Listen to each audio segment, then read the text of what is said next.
Hi, everyone, and welcome to this session. My name is Julie Garfield Kofod, and I'm the head of human rights at UN Global Compact, and I am very pleased to be here with you to discuss business and human rights, the path to 2030. We're, of course, here at the UN Global Compact Leaders Summit celebrating our 20th anniversary. And with that, the anniversary of our 10 principles. And the fact that human rights were at the forefront of what both then and now is considered to be responsible and sustainable business conduct is why we're discussing this particular topic today. The concept of human rights have really evolved gradually, but certain periods of time have more than others accelerated this evolution.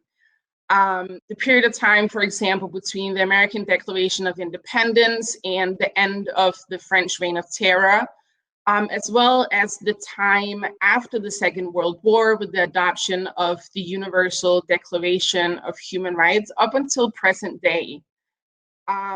And why am I really saying this? Why am I going through this unsolicited spiel on history?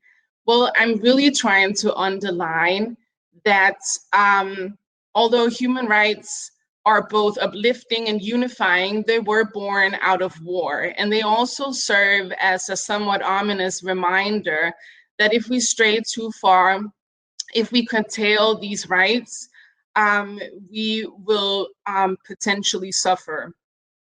And so just like in your personal life, you assess who you want to be, so it should be, or so it is as well for businesses. Yes, there is most definitely an economic case. Yes, there is a sustainability case to be made, but first and foremost, to do the right thing. Who do you want to be when a global pandemic hits? Are you going to look out for your employees, for your global supply chains? Who do you want to be when anti-Black racism once again rears its ugly head? Are you going to upload Black Lives Matter graphics, or are you going to take a hard look at yourself and make the necessary changes within? And so when you look at the 2030 Sustainable Development Agenda and its 17 goals, which is supposed to guide the way towards the future we want, who we want to be, it's no coincidence that the agenda in its entirety is actually based on human rights. If you do a really simple word search in the document, it might not be that apparent, but the fact is that 92% of the 169 targets under the goals are in fact tied to human rights and labor standards. And that's majorly significant because this means that the best way to contribute towards the SDGs is to take human rights action. And in turn, if you do not take action on human rights, you will fail to reach the goals by 2030 or by any other point in time. And since the international framework is already in place, notably in the form of the UN Guiding Principles on Business and Human Rights, we all just have to get started. You have to do your diligence, as I like to say. You have to put in place an ongoing human rights due diligence process to address human rights impacts. Who would have thought that the most radical thing you could do as a business to really change the world is to implement a risk management process? It may sound boring, but it's not.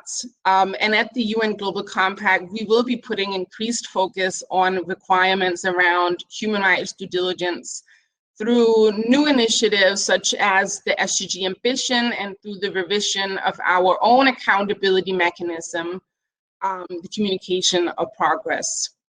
So now with that, we will move to a briefing of the work of the local networks in the field of business and human rights.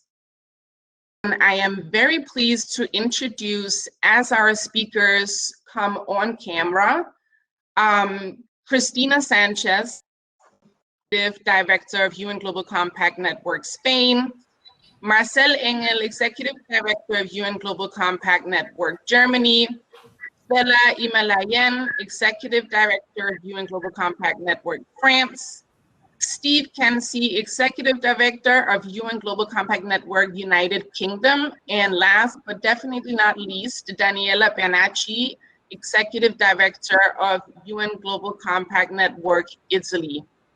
Over to you. So I start?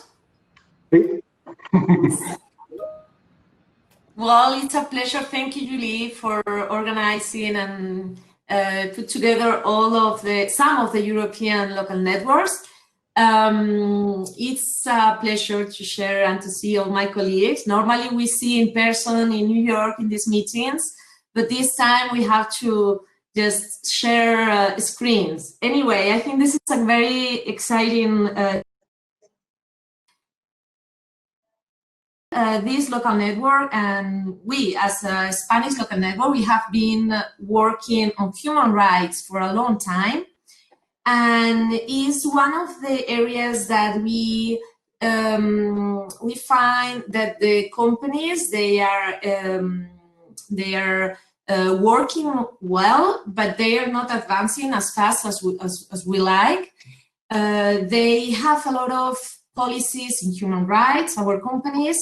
Around 80% of the companies participants in the Global Compact local network Spain, they have human rights policies. However, we see that there is not advancing in the implementation of the due diligence, which is the most important step in the human rights risk management. So we have been working for a few years. We have been creating training sessions, webinars, publication, and the last year we published a paper where we linked the SDGs with the human rights. As you said, Julie, there is a lot of connection between the SDG targets and the human rights. So we believe that this connection is essential to make progress in the implementation and of the SDGs and human rights.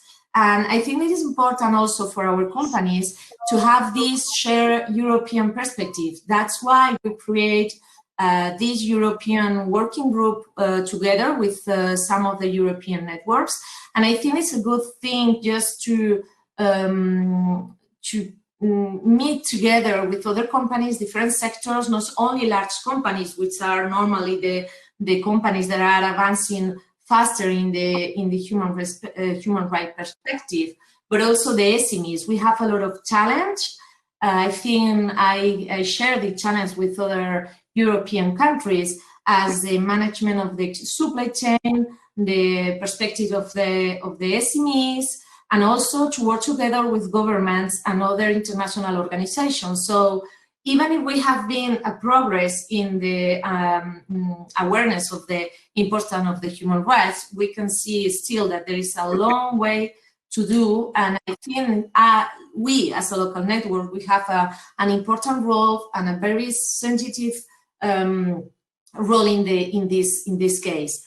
So we will keep working on human rights, even if companies needs to understand what it is, what is human rights and how they can impact in human rights. We will continue doing and working together, and hoping that in the next decade for action, as Antonio Guterres says, we hope at the end of this decade we will find real progress on the implementation of the due diligence.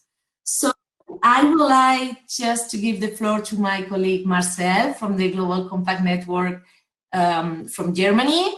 So Marcel, thank you very much, Cristina. Nice to see you. Thank you very much, and also a very warm welcome to all participants on behalf of the German Global Compact Network on a session or during a session on a topic that has been probably our main focus area since our inception about 20 years ago. As a matter of fact, we are among the pioneers in promoting business and human rights in Germany, even before the UN guiding principles were published, and have also been recognized as a center of excellence in the German government's National Action Plan on Business and Human Rights. So let me perhaps give you in 2 minutes a quick snapshot of what we are doing here in Germany about our work program. For those of you that are interested, as much of our material is also publicly available. In Germany, we have about 550 participating companies, and they range from large companies, from DAX companies to mid-sized to the Mittelstand, and also to smaller companies.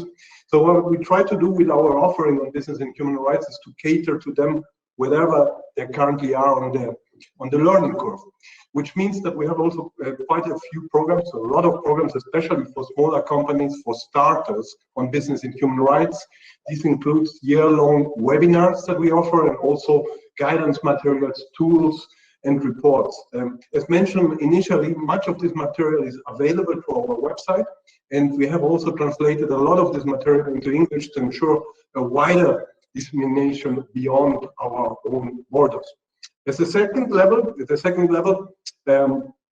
we, for people responsible for implementing concrete measures in companies, we do offer regularly human rights due diligence trainings.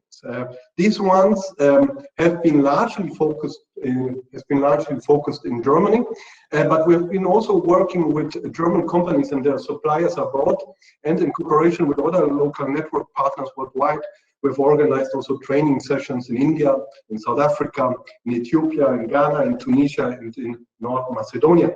And last but not least, at the upper end, for the most advanced companies, we offer, among others, our so-called peer learning group, which is conceived as a learning and leadership platform for leading companies. And I'm very happy that we have Nicoletta Heifsberger from Siemens, who is part of our peer learning group, also on this session today. An important component of our peer learning group, incidentally, has been what Cristina just mentioned, the yearly meeting that we've been organizing in cooperation with the other European partners at the European level. And last year, I mentioned meeting with a very successful meeting in cooperation with our Italian friends in Turin, and the record participation from companies not just from Italy and Germany, but also from Spain, from the UK, from France, from Denmark, and from Switzerland. In addition to that, we of course also hold regularly numerous multi-stakeholder dialogues and workshops, especially on issues that require the cooperation among different stakeholders. And we are also involved in several multi-stakeholder committees that support the implementation of the National Action Plan of the German government. So much as a snapshot. Thank you very much for your attention, and I wish all of us an interesting and enlightening session. Thank you. And over to, I don't know, who's next? I think it's Fela from France. Okay. Fela, your micro, can you hear me? Is that okay? Do you hear me? Okay, great, yes. Great. Yes.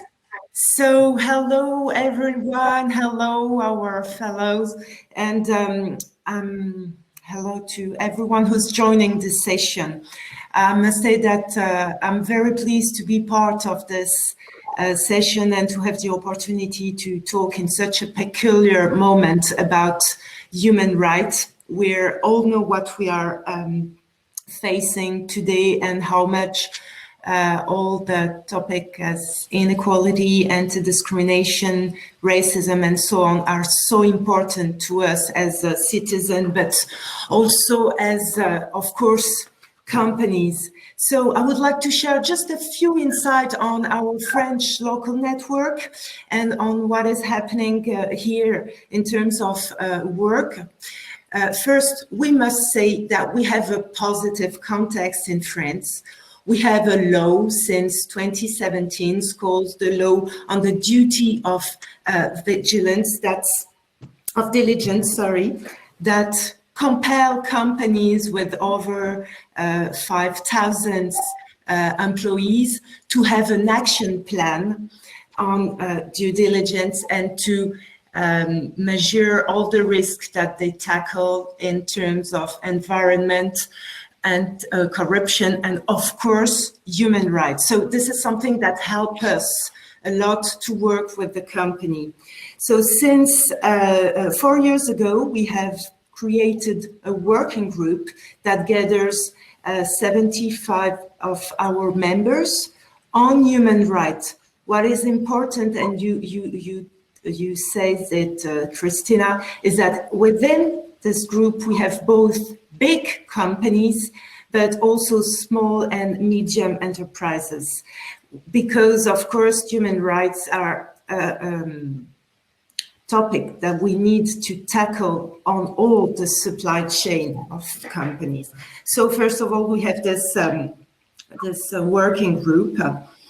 We propose also to our members training to all the different functions within the companies, purchase services, human resources services, to tackle and to have a better understanding and to raise awareness on human rights. What we are doing, and it is quite new to us, is last year, for the first time, we have organized what we call peer review on the duty of vigilance. This peer review gathers companies that are compelled to have this action plan on human rights and all the topic we've mentioned, but also NGOs, academics, and all stakeholders that are going to challenge the company in a confidential way and in a constructive way. We call it the peer review sur le devoir de vigilance. And of course, in our work, we always pay attention to show the link between SDGs and human rights, especially when it comes to the impact. I think that this is something that the SDGs and human rights invite us, is to pay attention to the impact and to the negative externalities. So we need to be very humble on this topic. We need to keep working like everyone, because of course we have a huge work to go on with. We think in the French Global Compact that we need to think to straighten two things that are important. First of all, it's always to have a permanent dialogue between companies and the NGOs. And what we are also seeing at that moment is, and it's probably good for us, is that the NGOs are becoming more and more demanding towards companies. And it is allow us to show how much this topic is important. So I just want to conclude by saying how happy I am to be here with you and to work with all of you on this topic. And I hope that we will find results on this ongoing journey. Thank you a lot. Thank you, Fela. Steve, I think you're Thank you, next. Cristina. Thank you, Fela. So I am from the Global Compact Network UK. We are very busy, as all my colleagues are as well. Our work is structured into three main streams: global goals, climate action, and business and human rights. And they are, of course, closely interconnected. And we recognize that, and we try to work through those interconnections where we can. And we offer a wide range of programming tailored to the questions that we are seeking to work on. And within our business and human rights program, we have four main themes that we address. So generally around the UN guiding principles and how we can raise awareness and promote them and help companies with their understanding. And in that space, we are involved in two action platforms that are run out of the Global Office: the Action Platform for Peace, Justice, and Strong Institutions, focused on Goal 16 of the SDGs, and also the Action Platform on decent work in global supply chains, which is focused on SDG 8. We also do our own webinars and programming in that space. We've been quite active in the area of modern slavery, which is a big priority here in the UK since the passage of the UK Modern Slavery Act, with a mandatory reporting requirement for many companies. So we launched a working group that meets quarterly, that allows companies an opportunity to learn from experts and from peers on such a sensitive topic. It's really valuable that we create a safe space for frank and open conversations. We're also very busy in the area of child labor. We have a working group on child labor because it's arguably even more sensitive a topic than modern slavery. But we're also involved in a large UK government-funded project to combat the worst forms of child labor. The focus there is in 3 African countries, CAR, DRC, and Ethiopia. We're really fortunate to collaborate with our colleagues from the Global Compact Network DRC on that, as well as a consortium led by World Vision and other civil society organizations in that space. And our last focus area is diversity and inclusion, and we're part of the Target Gender Equality Global Impact Initiative, along with a number of other local networks around the world. We have a diversity and inclusion working group, and we organize webinars in that space, most recently on how companies can improve the accessibility of their online communications for disabled people. And last week we did a webinar on making a more inclusive workspaces. And finally, a little bit of an outlier, we provide a secretariat for an all-party parliamentary group on sport, modern slavery, and human rights. And I think it's fascinating because sport in so many ways is a microcosm of the world. And many of the big issues that are out there in the world really come to a head in the world of sport. And our APPG creates a great forum where we can discuss that. So any UK companies out there that want to do more on human rights, do please get in touch. We'd be delighted to work with you. And now I hand over to Daniela. Thank you very much. Thank you, Steve, and thank you for inviting us to this panel. As the other network, we work on different subjects. We work on climate, we work on finance, responsible finance, and of course, we work on human rights as Italian network. We're very much engaged with supply chain. We have collective action and groups working, business and non-business, together with the university in order to benchmark the best practice. And also, we had a workshop and webinar this year, because everything is online. We included the Leader Summit on the Decent Work Toolkit that was built and developed within the platform Steve was talking about, the action platform Decent Work. We also have a group working on diversity and inclusion in the companies, where we take care of promoting every kind of action against discrimination on weak targets. Specific, we work with LGBTI, with other Italian associations, but also we work on protection of migrants and refugees. As you may know, we do have a problem in Italy, and we have a big amount of migrants that works in the formal sector. The final estimate is 2 million people working in informal way, so they need to be protected, and we promote their rights within our country, and together with companies that are engaged in including these specific targets that are considered much more weaker. And among the weaker targets, I must say we have women. So we work a lot of gender equality and women empowerment. And specifically this year, on the 6th of July, we will have our CEO meeting with the CEO belonging to our companies on gender equality and promoting the women empowerment principles. There is a gender gap issue, there is a not equal opportunity of career, so this is a part of our work on human rights. And last but not least, as Marcel was saying, we are joining this European peer learning group on human rights. And so we work together with our colleagues and the Italian companies on this subject, how to improve the way we work on human rights.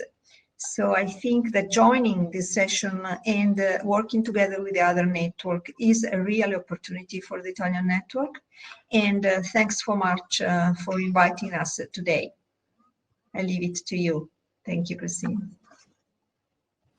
Thank you, Daniela. Well, I think which is really useful, I think, for the other companies is to listen and to understand what were the obstacles and the challenges that were facing other companies regarding the implementation of the guiding principles. So we have invited 5 companies which are very active in each local network. And I have the pleasure also to introduce Maria Prandi, who will moderate this this panel. Maria is an expert in business and human rights. She has been working in this topic for more than 20 years, and she is the founder of Business and Human Rights and a great friend of me. So it's a pleasure to have Maria in this panel. Welcome, Maria. Thank you very much. Thank you. Thank you, Cristina, for inviting me. It is a great pleasure to... Can you hear me well? Yes. Yes. Okay.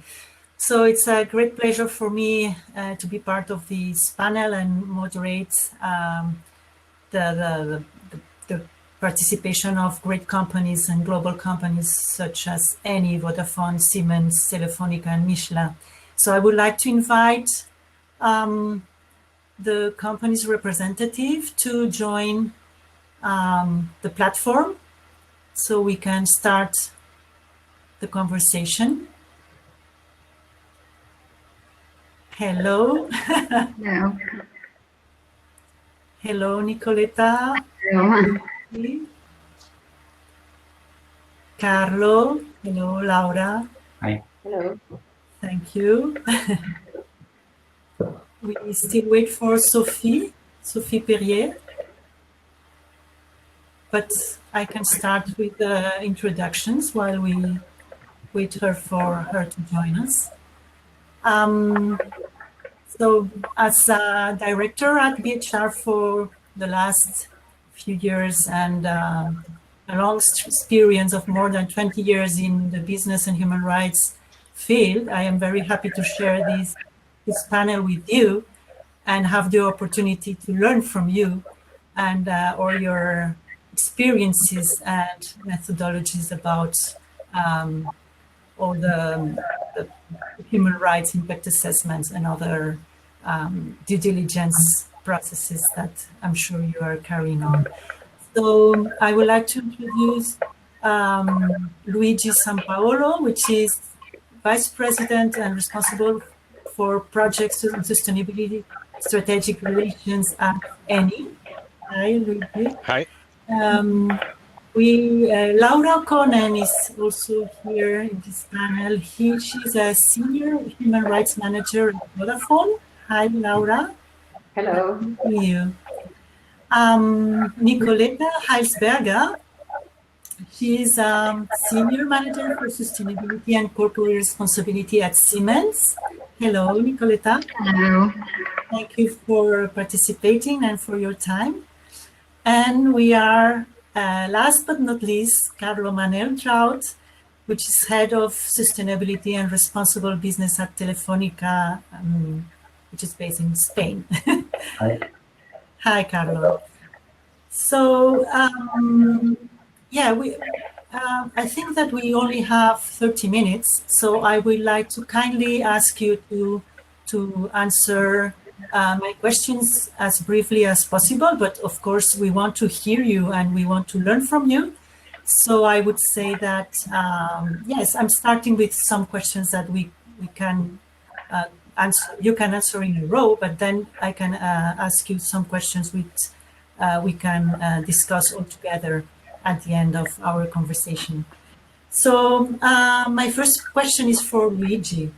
Yes, Eni is one of the world's largest companies in the oil and gas company in the world sector. So what are the challenges you are facing regarding risks and human rights assessment, and how these challenges are affecting the work the way you are living with this tax.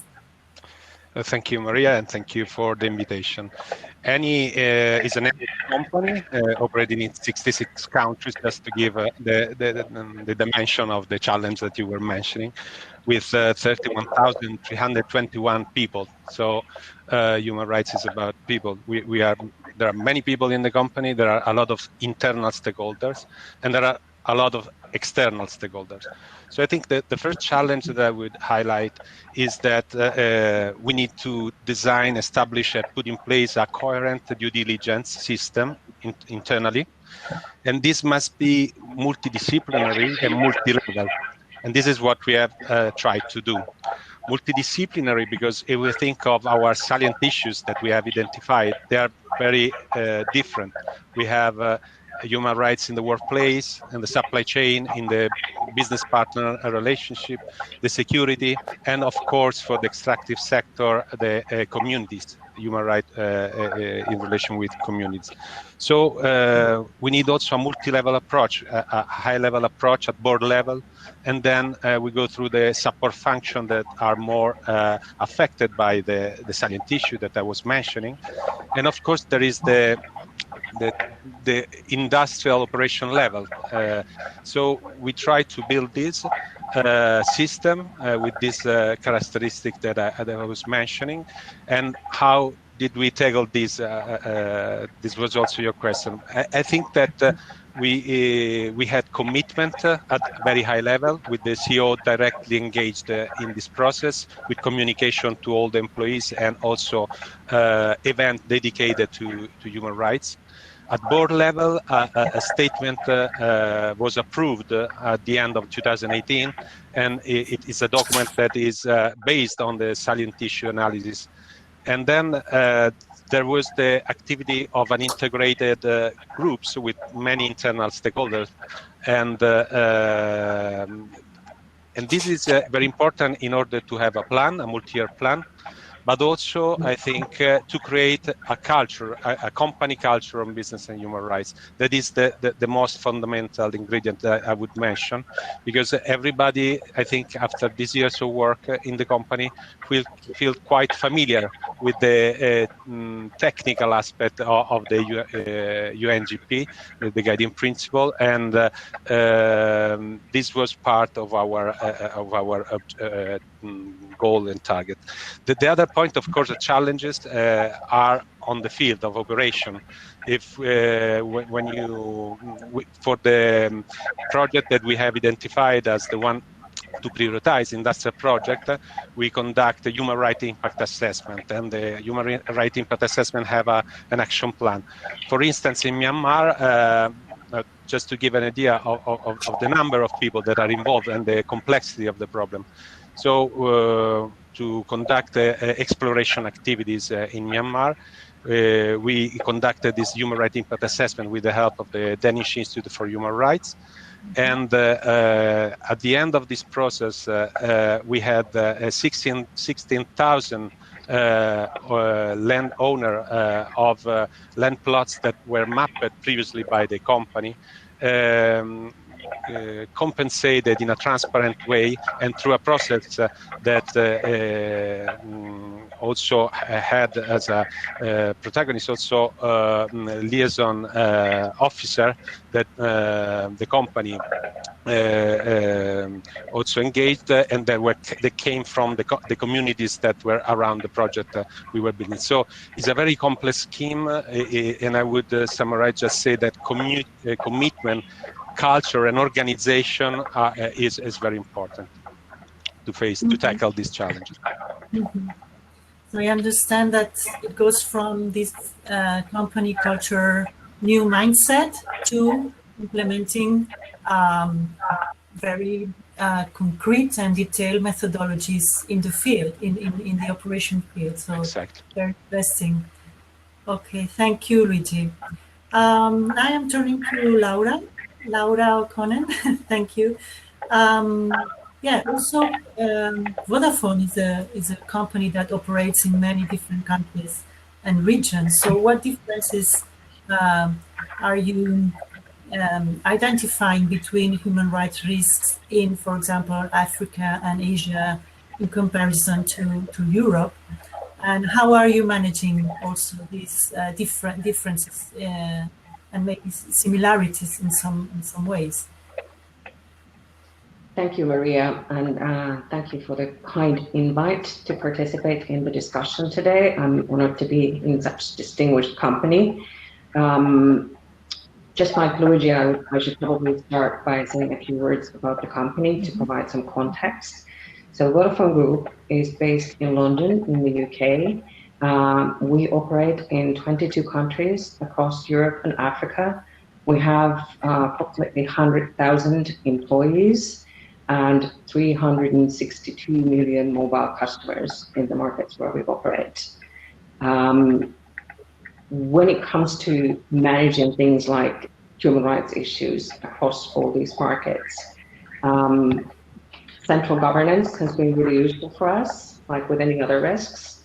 We were an early adopter of the UN Guiding Principles for Business and Human Rights, which means that we have put in place a group human rights policy, which sets out the requirements and the commitments around human rights on our operations, our products and services, our employees, our suppliers, and also describes the governance around how we manage it all across the markets.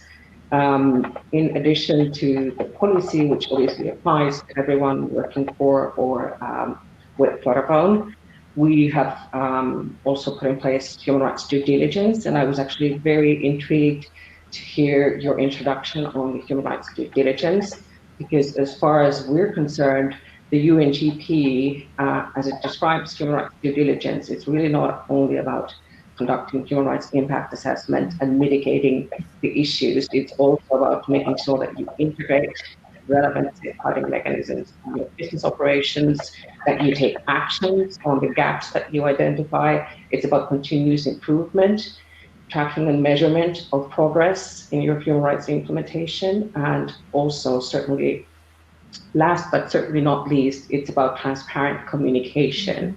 And we are a big believer in also openly communicating about our challenges in human rights, not only the good stuff that we have put in place, but also on the challenges, because best practice sharing and benchmarking has been fundamentally important for us in building our human rights program.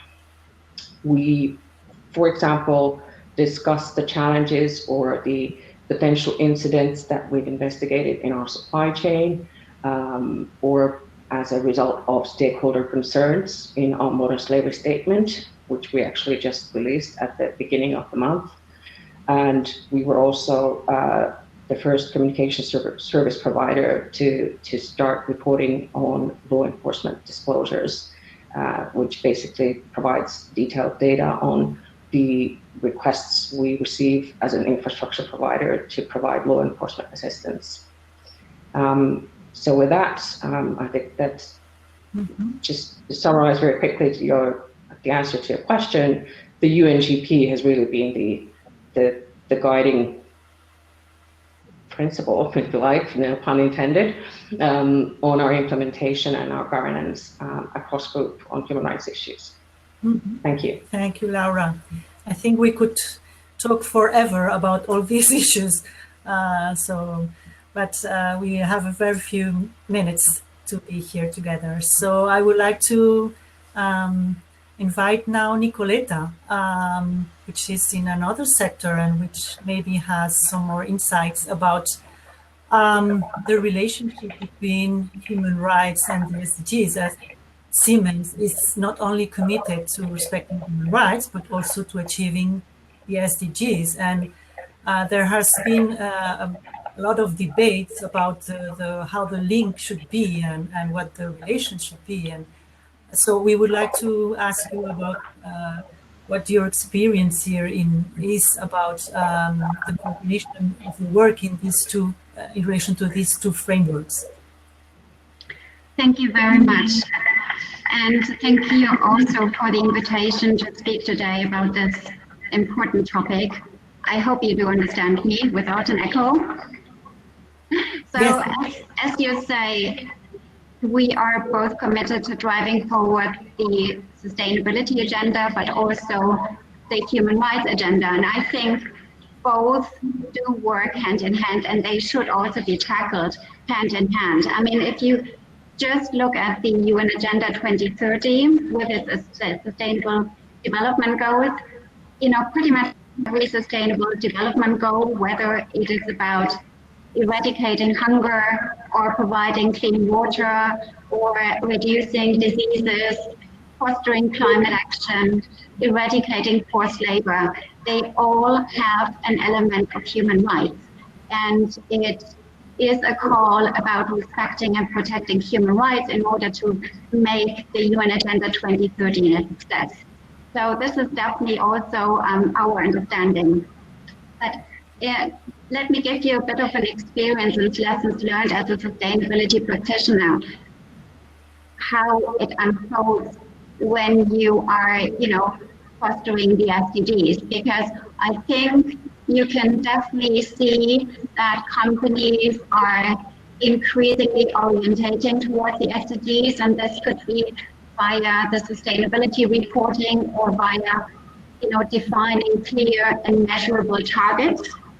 But the companies, you know, generally tend to look at the positive impacts that lie and how companies can kind of make a distinct impact. And I think this is exactly the point where human rights practitioners or the human rights lens has to fall into place as well, because, you know, if you're only looking at the positive impact, you're maybe not losing oversight of the challenges on the ground. You're also losing oversight potentially on what are, you know, negative impacts that you are consciously or unconsciously kind of creating together with your business partners or along the business activities of your value chain. So, you know, if you want to tackle the idea of leaving no one behind, you definitely have to bring this on the radar, and this is so important. And when I enter into conversations, but you know, we are SDG oriented, so we only have to put emphasis on the positive impact. The way I'm meeting this discussion is by saying that, well, actually, you can, you know, by stopping the negative impacts, or at least trying to avoid or mitigate them as responsibly as possible, this is another great way of achieving positive impact. I think this sort of a conversation is really very important to make. And I think now in times where the ESG mindset has kind of entered the boardroom discussion, so we're making use of this momentum to also ensure that we are embedding a systematic ESG and human rights due diligence process and approach, you know, in the way we're doing business decisions. So it's not only, you know, for the supply chain or for own operations, but it's also as much, you know, of importance when it comes to customer due diligence. And this is something that we have put an emphasis on, and we're heavily working on, you know, optimizing this due diligence and rolling it out globally. And, you know, our ambition is to have it as a mainstream discussion when it comes to a final business decision judgment call. As much as you look at market effectiveness or technical risk or legal risk, you also have to look at environmental and social and, you know, human rights risk. And this is kind of the ambition that we are trying to feed in at the moment. Very interesting, Nicoleta. And I think that this is a very interesting approach, just to make the both frameworks work together and potentially make them advance, maybe in different ways, but at the end we have a very a better result, and this is the two coins of the same, the two faces of the same coin. No, it's yes, thank you. And now our Carlo Manuel Jaut, I would like to turn to you, and because in a context where there are profound debates on privacy and freedom of expression, and you are working as a leader company in technology, do you think that innovation and new technologies can help strengthen human rights? And if you could share with us what Telefónica is doing in this regard. Of course, Maria, and thank you very much also for inviting us. Very, very happy to be here. I try to be very brief, but let me start maybe by saying that actually, I mean, every technology can be used for the better or for the worse, and it is our job as business in general and sustainability professionals in particular to make sure that technology is used in a way that human rights can actually be enjoyed, or at least not violated. The good thing about our sector, about our core business, that is communications technology, is that often it provides the very basis for the actual enjoyment of human rights, be it by enabling access to information, exchange of ideas, or just recently also during the pandemic facilitates remote working, and thus keeping the economy afloat to some extent at least. But I mean, like every sector, also the telecommunications industry is not immune to human rights abuses, and with new technologies like artificial intelligence, big data, etc., new challenges arise. And this is also something that we identified in our last global human rights impact assessment. So the issue of new technologies such as artificial intelligence and big data, that they might have not only a positive but also negative impact, and that we need to properly manage these potential impacts. And what we have been doing, what we have been working on in the past years, months, is what we call a human rights by design approach for new products and services, amongst other those that involve artificial intelligence and big data. To be more precise, we try to evaluate possible human rights impacts of new products and services already at the outset of designing them, and try to address both the positive and the negative impacts. So what this means in practice is that product managers or developers, it's a matter of new technologies, that they have to take a course that we have specifically designed for them on ethics and artificial intelligence. Once they have completed this course, they need to conduct a self-assessment via an online tool that we developed in the design phase of this new product and service, with a view to identifying and addressing potential human rights impacts already at this very early stage. And as you said, Maria, human rights issues that are addressed in this questionnaire are obviously very relevant and material to our sectors. Issues like privacy, freedom of expressions, but also issues of non-discrimination, environmental issues, impact on vulnerable groups, etc. So, and the idea basically behind that is that if human rights issues are identified after completion of the self-assessment by the product manager or the developer, this product or service in question is then subjected to a more detailed analysis with the help of our sustainability department, so as to address potential impacts on human rights in the further development of a product and service. So yes, we are trying to integrate human rights perspective as early as possible to address potential risks, or also, which is important, see potential opportunities for the enjoyment of human rights. And we do so especially for products and services using new technologies like artificial intelligence or big data, because if used correctly, they can actually contribute to the enjoyment of human rights. Having said that, I mean, this is work in progress, and as you all know, as sustainability professionals, it's always a challenging task to implement such a procedure, such a process in a company, and even more so if the company is operating in different markets. But it's basically one concrete measure which we are working on, and which also resulted from our last global human rights impact assessment. No, it's very interesting. I think that all the progresses you are making, and also this perspective from working from the very beginning of the design of what you are going to launch in the future in the market, so that you have this preemptive approach, which is very interesting to mitigate potential human rights impacts. Very interesting. Thank you, Carlo.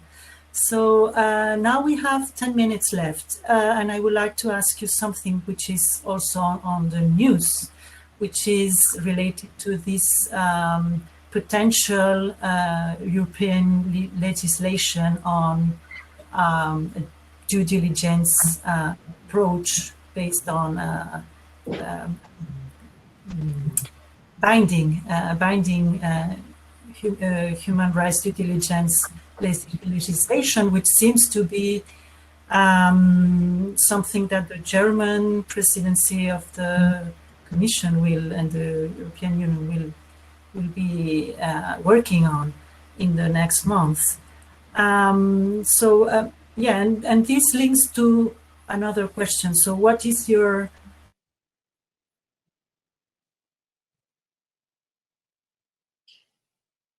perspective or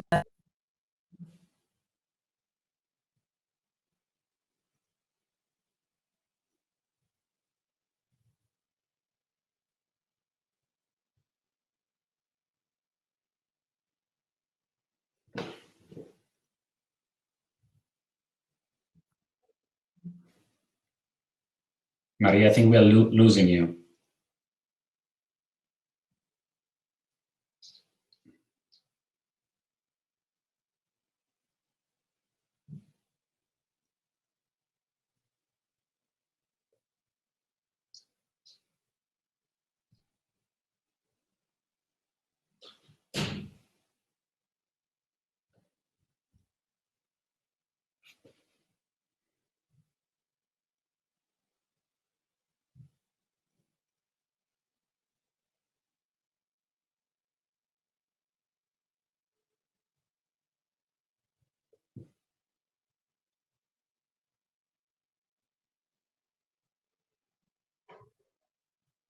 Yes, hello, can you hear me?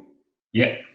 Yes, I'm sorry to just jump in, but I think we lost our moderator, so I don't know if Cristina, but if she is not, I would just like to forward you the question that was introduced to you by Maria. I think the question was really what is your perspective on a potential binding on the law at the European level? Okay, I was the first for the first round, so I take the floor. Now, the point here, I think. Hi, Maria. Hi, I'm sorry, I lost you. No, but we were helped in the question by your colleague. No, I was just saying that for our company, I think that this process of systematization of this topic that I try to discuss, I think goes in that direction, to have all the company on board with the language and ready to operate and to also to respond to a mandatory law. In any case, I think that there is also a challenge here, because what I was trying to describe is also a process that goes beyond mere compliance. We should keep, in any case, I think, the spirit of continuous improvement that was before mentioned also by Laura, and of integration of this lens in all the tools that the company has. Of course, a mandatory law can have a positive impact in moving towards human rights. Companies that don't have it in the agenda, at least in terms of systematization of the approaches. But I think we should also keep in mind that it is fundamental to work on training and culture and integrating the tools that the company has, and looking beyond also the mere compliance. Mm-hmm. Mm-hmm. Yes, as you mentioned, it is a question also what we are working with companies. It's we ask questions in terms of human rights, so that we have the results we envision. So what are your challenges? You are all companies that you are already working actively on human rights, so it's not going to change a lot for you, but maybe what do you think about this challenge? I mean, maybe I could build on Luigi's comment. Definitely agree and echo his observation on the need to ensure that the regulation contains with it the possibility for continuous improvement for business. But as a whole in Europe, if you look at the different regulatory landscapes around human rights, you have the duty of vigilance in France, the UK Modern Slavery Act, the Dutch child labor due diligence regulation that came into force late last year, Germany and Finland looking into introducing mandatory human rights due diligence regulation. It's definitely welcome from business perspective if there was one common regulation across the EU that would apply equally in all the European markets. But at the same time, as a technology provider and a communication service provider, I think it's important to ensure that the countries implementing the regulation also conduct national regulatory reviews when implementing the EU law to ensure that their own national regulation is consistent and compliant with international human rights law.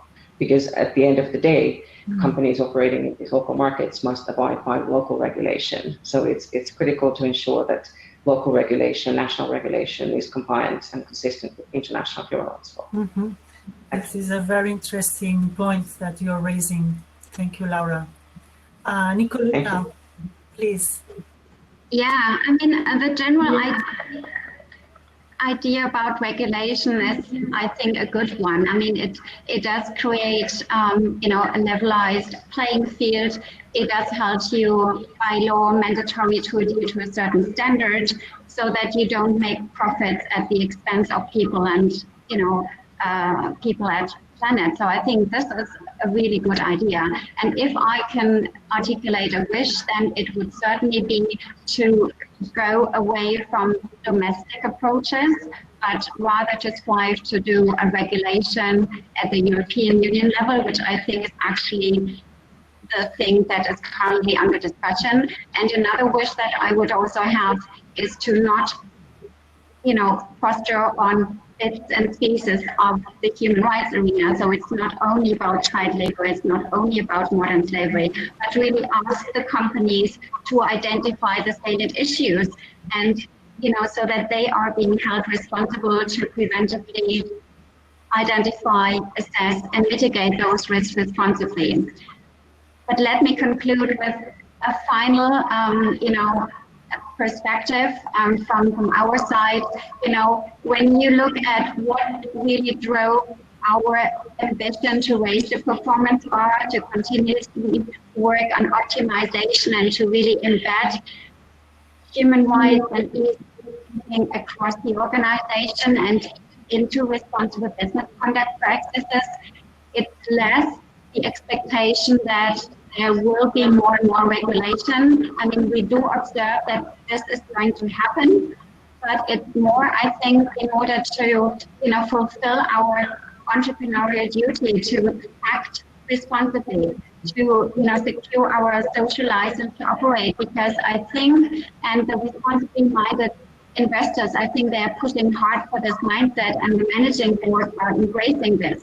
I think when, you know, if everything is around this, if you're offering kind of similar products as another peer group company, I think you are getting more and more attractive to your customer if you are substantiating your sustainability and human rights performances. I think this is becoming more of an appealing factor. And so this is basically my thinking in terms of what drives the stimulus for a higher degree of sophistication of human rights. Thank you, Nicoletta. And now we have 1 minute for Carlo. Yeah, if you can summarize your ideas. Yeah, Just let us know. very briefly, I also think that mandatory human rights due diligence will come because the German EU presidency is very much pushing it. Yeah. We as Telefonica, I think we are well prepared. So that's a bit our perspective. It might actually benefit us also in view of our supply chain management, because if a significant portion of our suppliers are obliged to at least think about and implement due diligence processes, it's not us chasing them. So that's also one perspective. But maybe just one last remark on all the issue of the topic of regulation, which also Laura touched upon. I think from the perspective of policy coherence, it's very important a European regulation, because we have now bits and pieces in different countries, and to have like one regulation which is valid for different countries makes a lot of sense, so that we actually can focus on implementation of due diligence processes, because in the past we have often talked about the various steps which might or not be meant when we talk about due diligence. So if we have this clear, then we also as companies, and also the smaller ones which are still, let's say, in the infancy of putting this into place, they can actually focus on the implementation. And this is basically what I think should be the focus of the years to come, really implementing due diligence, and not so much about conceptual discussions on what human rights due diligence is or not. Mm-hmm. So thank you, Carlo, and thank you all for your participation. We have to end it up now. But thank you for sharing your insights, your experience, your point of views, your methodologies, and the perspective of what's going to be in the agenda in the following months. So thank you very much for participating. Thank you very much. Thank you. Thank you.